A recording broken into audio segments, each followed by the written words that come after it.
All right, so for this video, I'm going to give you a brief introduction to the discussion boards. The forums are the general topics. You'll see Unit 1, Unit 2, Unit 3, Unit 4 as we move through the term. Right now we have the introduction unit. This obviously is not required, but it is good practice if you want to get in and try to figure out how things work. I have posted a question in order for you to answer it, and generally here you just have a description. So for the introduction, please introduce yourself to your classmates. Be sure to show relevant to this context information and some not so relevant to this context information. My post is so far the only one in there because you haven't had access to it yet. But when you open up the content, you just select the link and then the information is presented. And then when you want to reply to an individual, very simply, you just select reply.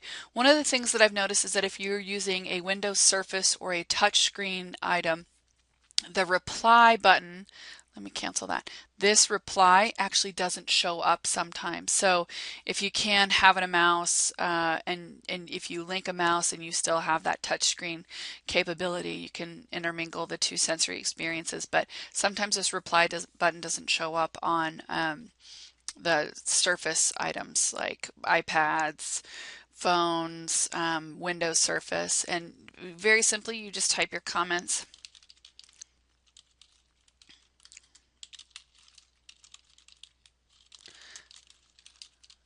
These will not be graded by grammar. But again, if you are inarticulate and not presenting yourself very professionally, I will definitely say something to you about that. Just check your spelling, be respectful. You can attach any documents at any point in time. Save as draft. If this is a to be graded discussion, save as draft is not going to get you graded. You have to select submit. So there you go.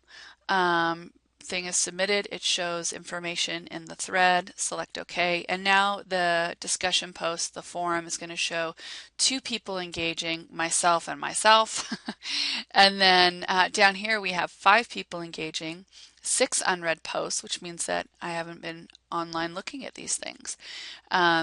Janie started a link, or pardon me, a thread, and then Danielle also started a thread. You just click on link, information is posted, and you can see dialogue back and forth. I just want to say kudos to you guys who have been in there and been proactive in finding information and helping other students out. One of the things that I wanted to point out is that frequently when I respond to people, I'll include a screencast, especially if it's issues with our course site or anything else like that. You just copy that link, you open up a new page, and then you place that link in there, and it'll actually take you to a TechSmith linking site, so you can view this through anywhere. So you can view it through your phone or anything else like that. The student's question was, how can I find a copy of our book? And I just simply Googled Myers Exploring Psychology in Modules. This is what I came up with. I think this is the best price. Getting this book used is not a problem. This is not an option. I don't know about you guys, but I don't want to pay 130 bucks for a book. That's one of the reasons why I try to hold on to textbooks as long as possible as a professor.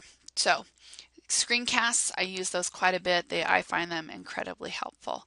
Well, there's your quick orientation on discussion boards. I hope it was helpful. Till then.